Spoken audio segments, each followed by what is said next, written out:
This video is sponsored by Extra, the debit card that builds your credit. Stay tuned to find out more. Welcome to HyperProfit. I'm Andrew Edwards, and while none of this is financial advice, today I want to give you 5 of my favorite tips for working with brands and making money as an influencer. Now, as a lot of you know, aside from focusing on finance here on HyperProfit, I also have a channel focused on consumer electronics that I've been doing full time since 2006. People ask me advice all the time about how to start working with brands and getting paid for their content, which I recently spoke about at Vidsummit back in September. I'm gonna share some clips from that talk here, and you can head to vidsummit.tv if you wanna watch the full version, and be sure to hit subscribe here on the channel to stay up to date on all future videos. So let's talk about some of my favorite tips, starting with diversification. This is similar to when we talk about investing. Diversification is key. YouTuber is one of my least favorite terms to describe what we do because it focuses way too heavily on one platform. Here's what I mean. Don't put all your eggs, who's heard this before? Don't put all your eggs in one basket. Yes, that's right. Don't put all your eggs in one basket can be applied very easily to this. So first I wanna know who wants to be a full-time YouTuber. Who already is a full-time YouTuber? Who's trying to be? Everybody keep your hands up, whether you raise them for the first question or second. So if your hand is up, all your eggs are in one basket. I ask you to put those hands down. I tell people all the time, don't be a YouTuber. Don't do that. I think this word is one of the most limiting words in the whole creator economy, business, whatever it is that we do.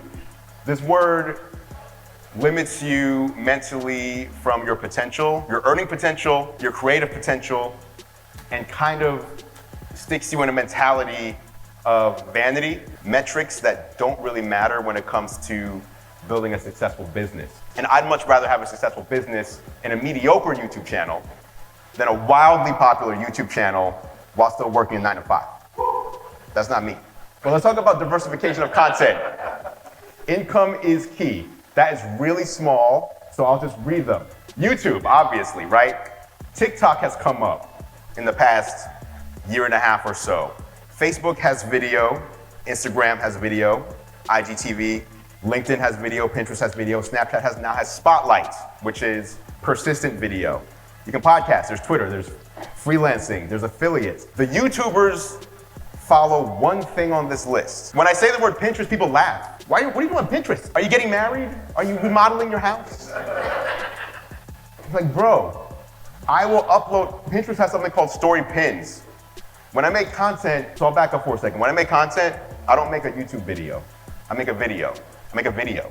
It's not a YouTube video. I take the video and YouTube is a place I put it, but I put it in several places. And I optimize for the platform. So I might take a clip and put that on TikTok, but that clip might also be good as an IG reel or as a Pinterest story pin. Do you know who's on Pinterest? Who's on Pinterest? Who's on Pinterest? She's on Pinterest. Women are on Pinterest. My Pinterest analytics show that 90% of my audience is female. What tech creator can tell me that their audience is 90% female? Even females can't. So diversification is important if you want to reach the widest audience possible.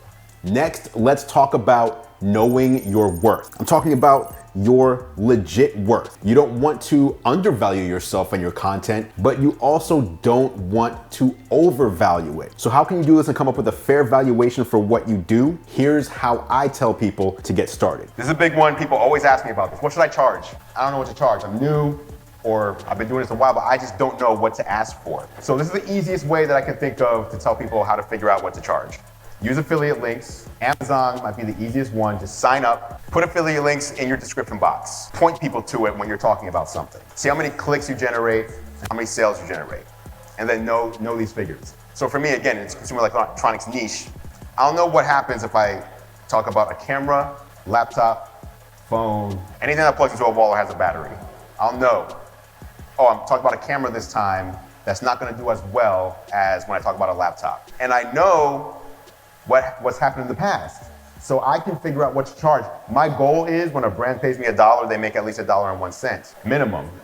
My real goal is they pay me $1, I pay them $3, they get $3 out of it, or $5 out of it. Oculus paid me to do a video, and I generated 1,000 times what they paid me. The following year, they came back with the same offer.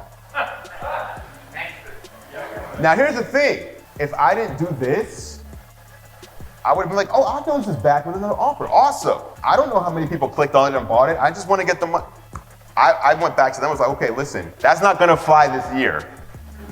And I turned it down because they were like, well, our KPIs are, we're more about the views. And I'm like, you care more about someone watching the video than buying the product? Then that's not for me. That's not for me, I'm out. I'm not scared to back out of a deal. The deal has to work for me too. So many people don't want to lose the deal. Don't worry about losing the deal. There's always another deal. For increasing revenue on a brand deal. Brands are typically gonna want more than just content made about their product. What I mean is they might want exclusivity, social amplification, or other things thrown into the deal. None of that should be free, and this is how I deal with it. Ways to increase revenue on a deal. Long-term agreements. The brand wants to work with you. How can you turn it into a multi-video or multi-month agreement? Instantly, you've just created more money for yourself. Exclusivity periods. A brand wants to work with you. Do they want to pay you to not work with a competitor for 30 days, 90 days, 60 days, whatever it might be? If so, not everybody asks for that, so why should they get that for free? Licensing content to the brand. So you make a video or an integration, they might want to take that portion of the video and put it on their social, on their Instagram, on their Facebook. That's the content that you made, you created, and you own. So there should be some sort of licensing agreement there. Social amplification, so you make a video, you put it on whatever video service that you use, let's say YouTube, and then they ask you, hey, could you promote this on Instagram, TikTok, whatever? The answer is yes, but how much more are you gonna charge for that? Creating custom content, so some brands will say, we don't wanna use the portion of your video, but we'd like if you can make us an extra 3-minute video of our product that we can then use and we'll own. Now you're a production company. You're lighting it, you're shooting it, you're editing it, you got the sound, like you are the production company now, charge them as such. Travel. If I need to leave my house, I'm charging. If I need to step outside, my property, I guess. If I step out the front door, I'm not charging. If I have to head to Target to buy something for this video, that's time. If I need to step on an airplane, that's time, especially a travel day. If I need to be somewhere Thursday morning, if I need to be in Miami Thursday morning for a shoot at 10 a.m., that means I'm traveling all day Wednesday. That means I'm not at home doing anything else for any other brand. So travel day and then traveling back. That's 2 extra days of payment. Up next, let's talk about relationships. I see too many creators and influencers neglect building a legit relationship with the brands that they work with. Most people see it as a one-time thing, forget about it, and move on to finding the next brand deal. I'm all about working smarter instead of harder, so here are my thoughts on that. It's easier to keep a brand than to sign a new one. The good brands that you work with, hold on to them, keep them. My example that I like to give is a relationship. And who has a wife or husband here? Keep your hands up. Who has any significant other? Just put them up. All right. Imagine trying to find a new significant other every month. You have one right now. It's a lot easier to keep that person happy for the most part. Might be difficult every now and then. But imagine trying to start over every month. It's ridiculous. This is relationship building that we're talking about. This isn't about a contract and money and you get the check and you move on. I'd rather work with 5 brands a year and just have them come back to me repeatedly over the year than have to work with 54 per year to have a weekly brand deal. And finally, let's address the biggest mistake I see most influencers making. It's that they don't have a media kit. The best way to be noticed is to be different. That's just a fact. Stand out amongst the crowd. Having a solid media kit is one of the best ways to do that. Here's why. You need a way to very easily and quickly communicate to the brands that you want to work with who you are. It's like a resume in a way. Well, probably exactly is that. What are your numbers? What is impressive about you? How can you honestly, but still impressively highlight what you're doing? When someone's just scanning through something like this, those are good things to put on there. Put brands you've worked with. Put the best performing videos you have. like just a little thumbnail and here's how many views, title. Just ways that you can stand out, make it pop a little bit, and at the end, just put your rates on there. Just put them on there. The more back and forth, the less likely you're gonna close something. Just put the rates on there.